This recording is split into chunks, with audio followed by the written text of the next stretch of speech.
Those theatrical masks weren't costumes.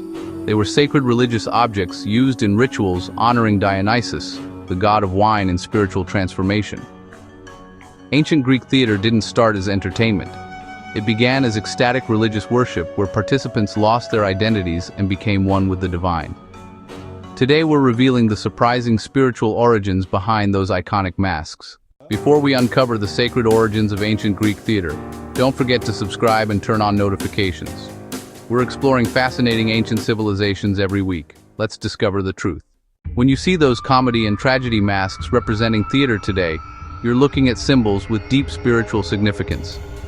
Ancient Greek theater began in the 6th century BCE in Athens, but it wasn't invented for entertainment. It evolved from religious rituals honoring Dionysus, the god of wine, fertility, ecstatic spiritual enlightenment, and transformation. These weren't casual performances.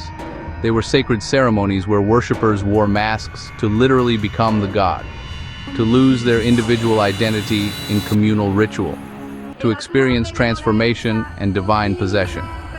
The Theater of Dionysus in Athens, one of the world's first stone theaters, held 17,000 people, all gathered for religious festivals that combined worship, civic duty, and dramatic performance. Today we're exploring how religious ritual became the foundation of all Western theater. The Dionysian Cult. Where theater began to understand Greek theater, we must first understand Dionysus. Even ancient Greeks considered him a foreign import, a god from the East bringing strange, unusual rituals. At his core, Dionysus represented spiritual transformation through ecstasy, not just drunkenness, though wine was central, but a higher state of consciousness achieved through ritual intoxication. The worship of Dionysus involved intense ceremonies. Participants, often women called maenads, would gather in forests and mountains.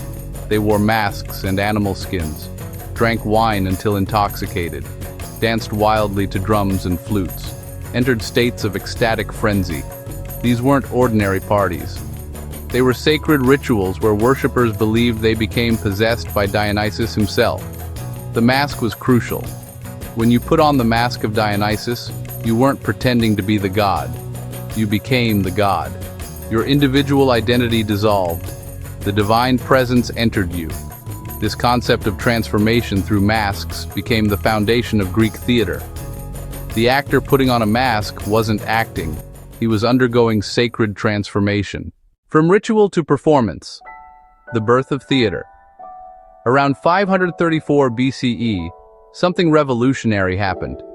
The city Dionysia, a major religious festival honoring Dionysus, was established in Athens. This festival lasted several days each spring. It began with a grand procession.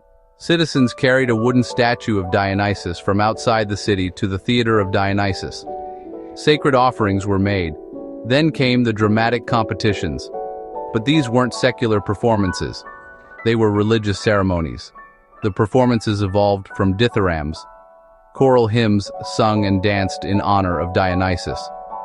A man named Thespis around 520 BCE made a crucial innovation. He stepped out from the chorus. He spoke as an individual character. He changed masks to portray different gods and heroes. This is why actors are still called thespians today. But remember, Thespis wasn't inventing entertainment. He was transforming religious ritual into structured ceremony. The word tragedy itself reveals the connection. It comes from tragos, meaning goat, and ode, meaning song. Goat song. This refers to the sacrifice of goats in Dionysian rituals. Theater literally grew from animal sacrifice ceremonies. The sacred mask, more than costume. In ancient Greek theater, all performers wore masks, every single one. These weren't simple face coverings. They were elaborate constructions made from lightweight materials. Linen or cork formed the base, sometimes modeled from bronze or marble templates, painted in specific colors. Brown typically represented men, white represented women. Wigs were often attached to the top. The masks covered the entire face and head, only small openings for eyes and mouth. But their purpose went far beyond disguise. The Greek word for mask is prosopon. It literally means face. The mask was considered the character's actual face. When an actor put on the mask, ancient Greeks believed he underwent transformation. He melted into the role. His own identity vanished. The character's identity took over. This wasn't metaphor. It was spiritual reality in their worldview. Modern research by mask maker Thanos Vavolis suggests the masks had acoustic properties. They functioned as resonators, enhancing vocal quality and projection. But more importantly, they altered the wearer's psychological state, creating what performers describe as a complete metamorphosis. The audience experienced this too. In a massive open-air theater, these exaggerated masks with intensely emotional expressions created powerful psychological effects. One ancient writer described how the masks could create feelings of awe and even terror in large audiences. The religious festival. Theater as sacred duty. Attending theater in ancient Athens wasn't optional entertainment. It was religious and civic duty. The city Dionysia was one of the most important religious festivals. Participation was expected of all male citizens. By the mid-5th century BCE, entrance was free. The state wanted maximum participation in this sacred ceremony. The festival lasted 5 to 6 days. It began with elaborate processions honoring Dionysus. Then came the dramatic competitions. 3 tragic playwrights competed. Each presented 3 tragedies and 1 satyr play. The satyr plays featured actors dressed as satyrs, half-man, half-goat creatures associated with Dionysus. These were raunchy, comedic relief after the heavy tragedies, but still religious in nature. After the tragedies came comedies. These were social and political satire, but performed in honor of Dionysus. Judges selected from the citizenry chose winners. The prize was a bronze tripod and immense prestige, but more importantly, you had pleased the god. Rich citizens called choragos funded the productions. This was considered a sacred duty, like funding a warship for Athens' defense. That's how important theater was. Religious ceremony equaled a military preparation. The Great Playwrights, transforming ritual. The playwrights we know today weren't just entertainers, they were religious poets. Aeschylus, Sophocles, Euripides, Aristophanes. Their plays explored profound questions through mythological stories: justice, fate, morality, the relationship between humans and gods. Aeschylus served as a soldier at Marathon. His plays strongly emphasized religious themes, the gods' influence on human affairs, divine justice and retribution. Sophocles introduced the second actor. Previously, only one actor performed with the chorus. This innovation allowed for dramatic dialogue, conflict between characters, more complex storytelling, but always rooted in myth and religion. Euripides pushed boundaries. His plays questioned traditional religious views, examined human psychology, but even his most controversial works were performed as religious offerings to Dionysus. These weren't Broadway shows. They were sacred ceremonies exploring humanity's relationship with the divine. The plots came almost entirely from Greek mythology, which wasn't just stories to the Greeks. It was their religious tradition, their understanding of how the world worked, how gods interacted with humanity. The legacy, from sacred to secular. Over time, theater gradually became more secular. The religious elements slowly diminished. By the Hellenistic period, plays were repeated performances, no longer unique offerings to Dionysus. Theater spread throughout the Mediterranean world. The Romans adopted it, but stripped away much of the sacred significance. Yet the masks remained, the architectural design remained, the dramatic structure remained, all developed from religious ritual.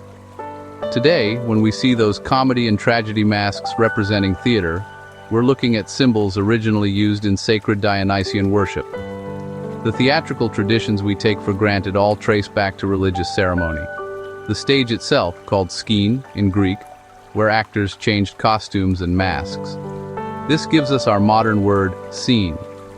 The term deus ex machina, God from the machine, refers to a crane that lowered actors playing gods from above the stage, literally bringing the divine into the dramatic space.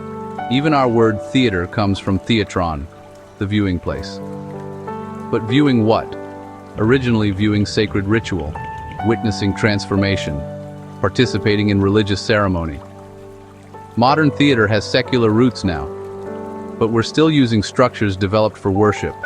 Every time actors put on costumes and embody characters. Every time audiences gather to witness transformation, we're echoing rituals that began 2,600 years ago in honor of Dionysus. So those Greek theater masks weren't just costumes, they were sacred objects used in religious transformation. Ancient Greek theater didn't begin as entertainment. It evolved from ecstatic Dionysian worship rituals, where masks allowed worshippers to lose their individual identity and merge with the divine.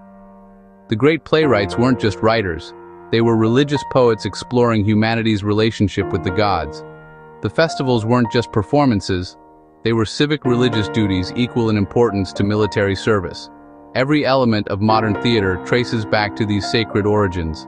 The stage, the masks, the dramatic structure, all developed from ritual worship of Dionysus. Next time you see those iconic comedy and tragedy masks, remember their surprising truth. They represent 2,600 years of tradition that began not in theaters, but in sacred ceremonies on mountainsides, where wine, masks, and ecstatic dance created spiritual transformation. If this changed how you see theater, hit that like button. Subscribe for more discoveries about the surprising origins of cultural traditions. What other ancient practices should we explore? Drop your suggestions in the comments below. We read everyone and use them for future videos. Thanks for watching, and we'll see you next time.